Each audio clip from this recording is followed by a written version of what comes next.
मांगों पर जल्द कार्रवाई नहीं हुई तो ये आंदोलन और तेज किया जाएगा।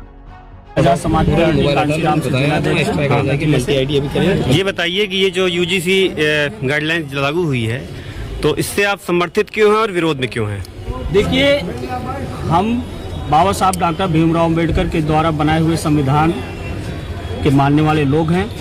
हम लोग किसी भी चीज़ को ऐसे विरोध नहीं करते, ना ऐसे ही समर्थन करते हैं। इसमें स्पष्ट किया गया है कि जो यूनिवर्सिटियों में, सेंटरों में भेदभाव होता है और जो भेदभाव करते हैं उनके खिलाफ है। लेकिन कुछ लोगों को ऐसा लगता है कि भेदभाव करना ठीक है, तो वो लोग इसका विरोध करते हैं। एक ये बताइए कि जब आप इसका समर्थन कर रहे हैं तो इस पे ये भी मांग क्यों नहीं करते कि अगर कोई SC ST या OBC का या माइनॉरिटी का बंदा झूठा पाया जाता है तो उसके खिलाफ भी कार्रवाई होनी चाहिए? ऐसा ज्ञापन में आपने क्यों नहीं लिखा है? ये आप बिल्कुल स्पष्ट सही बात कह रहे हैं कि ऐसा होना चाहिए, लेकिन आपको भी पीड़ित है कि संविधान के सभी धाराएं और जो भी नियम कानून है वो पीड़ित के लिए ही है। समानता का अधिकार तो संविधान में ऑलरेडी दिया हुआ है, तो उसको लागू क्यों नहीं करवा पाए आप लोग? समानता का अधिकार है, लेकिन अब जो वर्तमान सरकारें हैं वो पूर्ण रूप से कार्य नहीं कर रहे हैं और दबे कुचले समाज को पायदान से उठाने का। तो लगता नहीं कि ये राजनीति जो है अंग्रेजों की तर्ज पर फूट डालो, शासन करो कि समाज को लड़वाने की नीतियां चल रही है? बिल्कुल भी ये आपका कहना बिल्कुल गलत है। भाई अभी 10 मिनट पहले सवर्ण समाज के लोगों ने विरोध किया, आपने आके फिर उसका समर्थन किया। तो ये समाज में लड़ाना नहीं है राजनीति नेताओं का, तो और क्या है?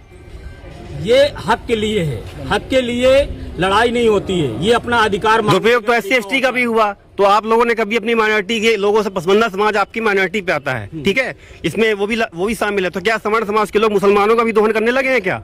नहीं, सारे जब आप कह रहे हैं कि हिंदू राष्ट्र बनना चाहिए तो मुसलमानों का भी सवर्ण समाज दोहन कर रहा है क्या? नहीं, ये गलत है। देखिए, संविधान में कहीं भी जगह नहीं लिखी कि हिंदू राष्ट्र बनाना है। हिंदू राष्ट्र की बात नहीं कर रहा, मैं कह रहा हूँ पसमानदा समाज भी इसमें शामिल है। पसमानदा समाज शामिल है। तो पसमानदा समाज तो मुस्लिम है ना? पसमानदा समाज मुस्लिम ही नहीं है, जैन, सिख, बौद्ध, पारसी बहुत सारे समाज हैं, खाली मुस्लिम समाज ही नहीं है। लेकिन मुस्लिम समाज जो है अन्य समाजों से थोड़ा बढ़ के तो माननीय सुप्रीम कोर्ट में जुडिशियल में मामला चला गया है तो आपके अंदर धैर्य होना चाहिए, कानून का सम्मान करना चाहिए आपको। जो सर्वोच्च न्यायालय फैसला करेगी उसके हिसाब से होगा कि संविधान धरना प्रदर्शन और आंदोलन के हिसाब से लागू हो जाएगा। देखिए, ये वर्तमान सरकार जो है इसको लगा कि हम जो है एक बार टेस्ट करते हैं, तो इसलिए इन्होंने बैकडोर से, इनकी चाल है वर्तमान सरकार की, इसलिए सुप्रीम कोर्ट के बहाने उन्होंने बिल को वापस कराया है। और हम लोग इसका जो है, तो जो सॉलिसिटर जनरल खड़े हुए थे तो वो ये क्या बेवकूफ थे क्या वहाँ पे?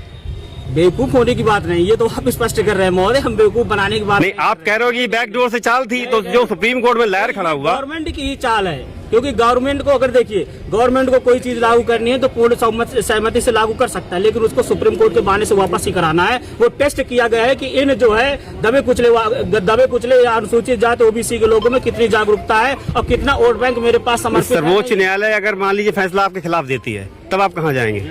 सर्वोच्च न्यायालय फैसला देने से पहले हम लोग इतना प्रयास करेंगे कि सर्वोच्च न्यायालय को भी विचार करना पड़े कि ये जो, हम ये नहीं कहते कि उसमें अनुसूचित जाति का व्यक्ति अगर कोई गलत पाया जाता है उसके लिए व्यवस्था किया जाए और उसमें जो सुधार किए जाए वो किए जाए। हम ये चीज नहीं करें कि सवर्ण या अपर कास्ट के लड़के को ही परेशान किया जाए। अगर भाई देखिए, कोई भी शोषण करने वाला किसी जात का नहीं होता, मैं आपको स्पष्ट कर दूं, क्योंकि अगर कोई भी, हर जात में एक शोषणकारी हो सकता है या शोषक होता है, हर समाज में बुद्धिजीवी है, तो हम बुद्धिजीवी के पक्ष में है। जो सरकार को संशोधन पे करना है वो सुप्रीम कोर्ट के माध्यम से कराए, लेकिन इसमें अनुसूचित जाति OBC के हक अधिकार सुरक्षित रहने चाहिए, ये मांग हमारी सुनिश्चित है। धन्यवाद।